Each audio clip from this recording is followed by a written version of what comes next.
जय मां लक्ष्मी। आपकी इस वीडियो को जो भी पूरा देखें उसकी सारी मनोकामनाएं पूरी कर देना, उसकी झोली खुशियों से भर देना। मित्रों, किस पाप के कारण महिला समय से पहले ही विधवा हो जाती है? मित्रों, भगवान विष्णु और माता लक्ष्मी क्षीर सागर में शेष नाग की शैया पर बैठे हुए थे। तब माता लक्ष्मी के मन में जिज्ञासा हुई और उन्होंने भगवान विष्णु से प्रश्न किया, हे प्रभु, किस कारण से एक महिला समय से पहले विधवा होती है? ऐसा वह कौन सा पाप है जो एक पतिव्रता नारी को भी विधवा बना डालता है? क्या महिला के विधवा होने के संकेत पहले से मिलते हैं? तथा महिला का वह कौन सा अंग है जिससे यह पता चलता है कि महिला विधवा होगी या नहीं? इस प्रकार से प्रश्न पूछने पर भगवान विष्णु कहते हैं, हे प्रिय, तुमने उचित ही प्रश्न किया है। यह सत्य है कि कुछ महिलाओं के भाग्य में जल्दी विधवा होना लिखा हुआ होता है, चाहे वह पतिव्रता ही क्यों ना हो, किंतु एक पाप के कारण महिला विधवा बनती है और महिला के शरीर का एक अंग उसके विधवा होने का संकेत भी देता है। भगवान विष्णु कहते हैं, हे देवी, तुम्हें इस परम गोपनीय सत्य को बताने से पहले मैं तुम्हें एक कथा सुनाता हूं। इस कथा में तुम्हें तुम्हारे सभी प्रश्नों के उत्तर मिल जाएंगे, इसीलिए तुम इस कथा को ध्यान से सुनना। मित्रों, भगवान विष्णु ने माता लक्ष्मी को एक अत्यंत सुंदर कथा सुनाई है। इस कथा के माध्यम से भगवान ने समस्त मानव जाति के कल्याण के लिए कई महत्वपूर्ण उपदेश दिए हैं, इसीलिए आप इस कथा को पूरा जरूर सुनें। इस कथा को आधा अधूरा सुनना पाप माना जाता है।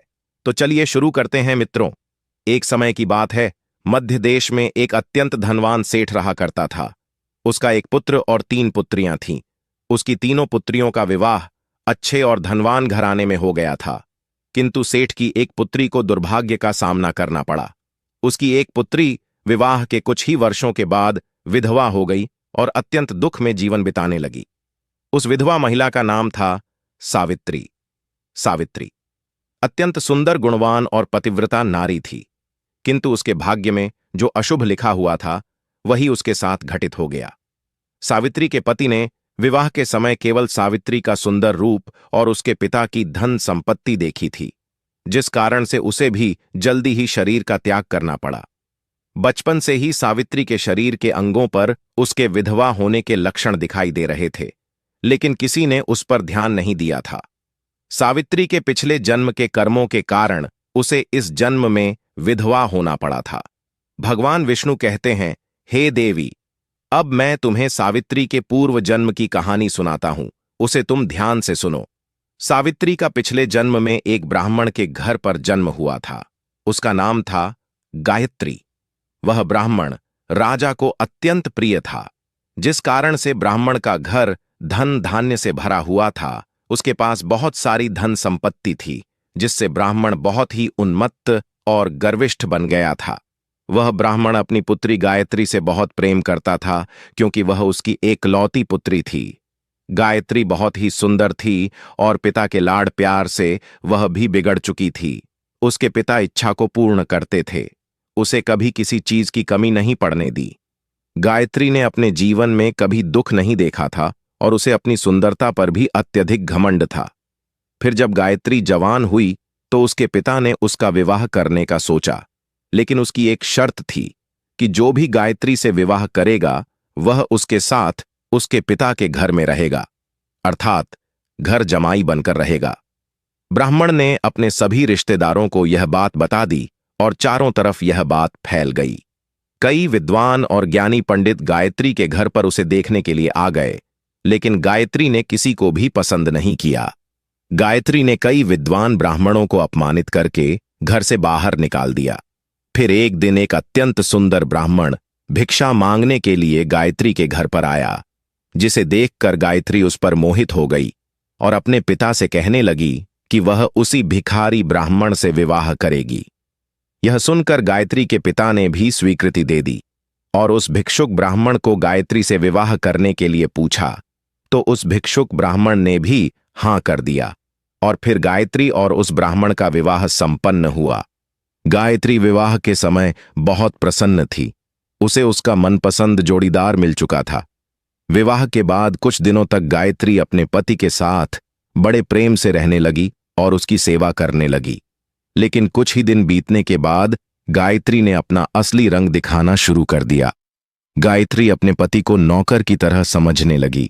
उसकी आज्ञा का पालन करने की जगह पर उसे ही आज्ञा देने लगी। गायत्री अपने पति को भी उसके नाम से बुलाने लगी। खुद अपने पति के पैर दबाना छोड़कर अपने पति से ही खुद के पैर दबावा लगी। गायत्री स्वेच्छाचारी थी। वह पति को बिना बताए ही घर से बाहर चली जाती। कभी पति की कोई बात नहीं मानती थी। पति से पहले ही भोजन करती थी। किसी भी धार्मिक कार्य में पति के साथ नहीं बैठती थी और अकेले ही मौज करती थी। अपनी पत्नी के ऐसे व्यवहार को देखकर गायत्री का पति बहुत दुखी रहने लगा। उसने गायत्री को बहुत समझाने की कोशिश की, लेकिन वह कभी नहीं मानी। गायत्री अपनी ही मनमानी करती रहती थी। गायत्री की माता ने भी उसे समझाने का प्रयास किया कि महिला को अपने पति के साथ ऐसा व्यवहार नहीं करना चाहिए, लेकिन गायत्री अपनी माता की बात कभी नहीं मानती थी और वह जानबूझकर अपने पति को अपमानित करती रहती थी।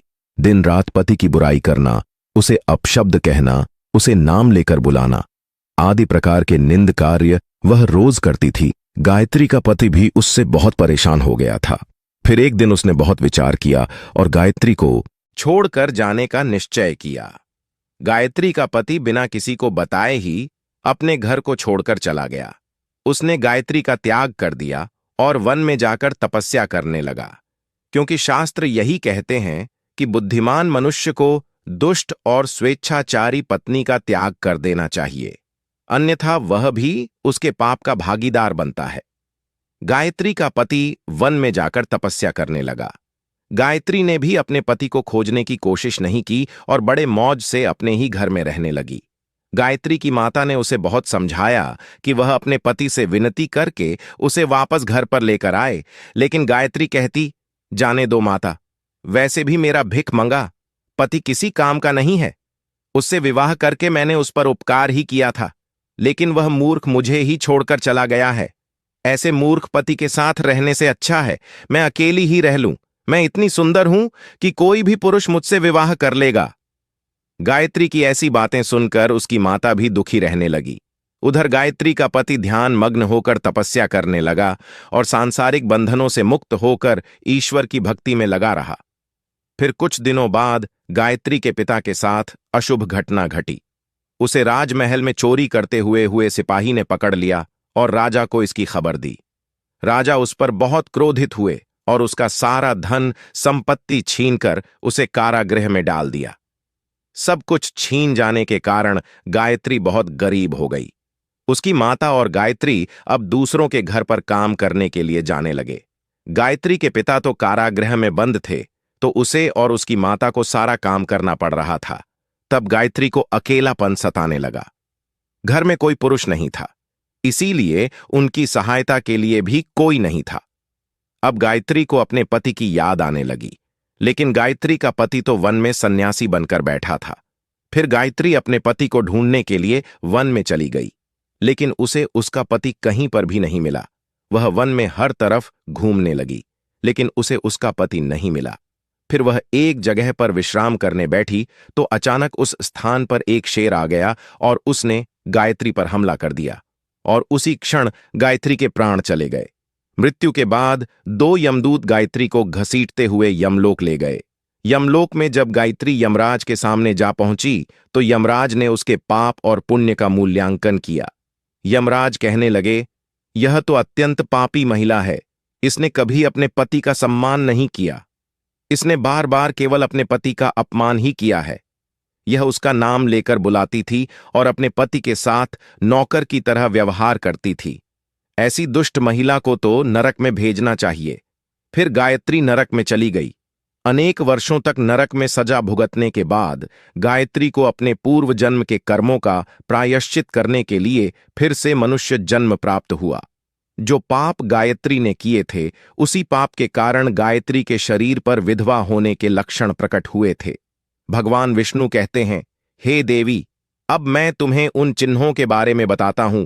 जिस महिला के अंग पर ऐसे चिन्ह प्रकट होते हैं, वह महिला समय से पहले विधवा होती है। भगवान विष्णु कहते हैं, हे देवी, मध्य माया तु दीर्घा या भार्या, हा निर्व निर्द अनामिका, हर्षवा भवेदि शुभा नारी पृथुपासनी सुदुर्भगा। इस श्लोक में भगवान विष्णु ने विधवा स्त्री के लक्षण बताए हैं। यदि किसी महिला के पैर पसीने से रहित हो, उस पर नसें दिखाई ना देती हो, उसके पैर चिकने तथा कोमल हो, तो वह महिला सुख भोगने वाली तथा ऐश्वर्यशाली नहीं होती। यदि महिला के पैर का अंगूठा घोल मांसल हो, तो वह महिला पतिव्रता एवं ऐश्वर्यशालिनी होती है। यदि महिला के पैर के अंगूठे पर नसें दिखाई देती हो, तो वह दुर्भाग्य से युक्त व्यभिचारिणी होती है। बहुत छोटे अंगूठे वाली महिला क्लेश करने वाली और दुख भोगने वाली होती है। अंगूठा यदि छपटा हो, तो वह महिला गर्भ धारण क्षमता में दुर्बल होती है। यदि किसी महिला के पैर की तर्जनी उंगली अंगूठे से भी बड़ी हो, तो वह स्वच्छंद काम चार अर्थात अनेक पुरुषों से संबंध बनाने वाली होती है। यदि किसी महिला के पैर की उंगलियां परस्पर मिली हुई हों, एक दूसरे के नजदीक हो, उंगलियां गोल एवं सीधी हों और नाखून पतले एवं छोटे हों, तो वह ऐश्वर्यशालिनी होती है और ससुराल में सुख भोग है। अब मैं विधवा महिला के पैर के लक्षण बताता हूं। यदि किसी महिला के पैर का अंगूठा बहुत बड़ा हो और आगे से गोल हो, उसके नाखून टेढ़े मेढ़े हो, अंगूठे पर नसें दिखाई देती हो, तो उस महिला के विधवा होने के योग्य बनते हैं। यदि महिलाओं की एड़ी आम बहुत बड़ी हो, तो वह मृत्यु पर्यंत दुख भोगने वाली होती है। और यदि महिला के पैर मांस रहित हो, तो ससुराल के भाग्य को नष्ट कर देती है। यदि किसी महिला के पैर की अनामिका उंगली बाकी उंगलियों की तुलना में बहुत छोटी हो, तो वह कलह करने वाली और घर के वातावरण को असहनीय बना देने वाली होती है।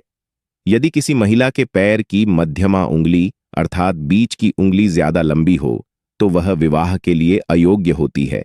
जो महिला चलते समय पैर पटक हुए चलती हो और धम धम आवाज करती हो, तो वह अपने पति का विनाश करने वाली होती है। भगवान विष्णु कहते हैं, हे देवी, इन्हीं लक्षणों के कारण सावित्री समय से पहला विधवा हुई थी। पिछले जन्म के कर्मों के कारण ही महिला के विधवा होने के योग्य बनते हैं। जो महिला अपने पति का अपमान करती है, उसका नाम लेकर बुलाती है तथा उसके भोजन करने से पहले ही भोजन करती है, तो वह महिला निश्चित ही समय से पहले भी होती है। एक पतिव्रता महिला कभी पति का अपमान नहीं करती, कभी उसे नाम लेकर नहीं बुलाती और सदैव पति से एक निष्ठ रहकर उसकी इच्छा के अनुसार चलती है। उस महिला की कभी दुर्गति नहीं होती और वह मृत्यु के पश्चात मेरे लोक को प्राप्त करती है। तो मित्रों, इस प्रकार से भगवान विष्णु ने माता लक्ष्मी को अत्यंत महत्वपूर्ण कथा सुनाई है। उम्मीद है आपको यह जानकारी अच्छी लगी होगी। वीडियो को लाइक जरूर करें और कमेंट में जय श्री हरि विष्णु और जय माता लक्ष्मी जरूर लिखें। साथ ही अगर आपने हमारे चैनल वास्तु ज्ञान ज्योतिष को सब्सक्राइब नहीं किया है, तो सब्सक्राइब जरूर करें।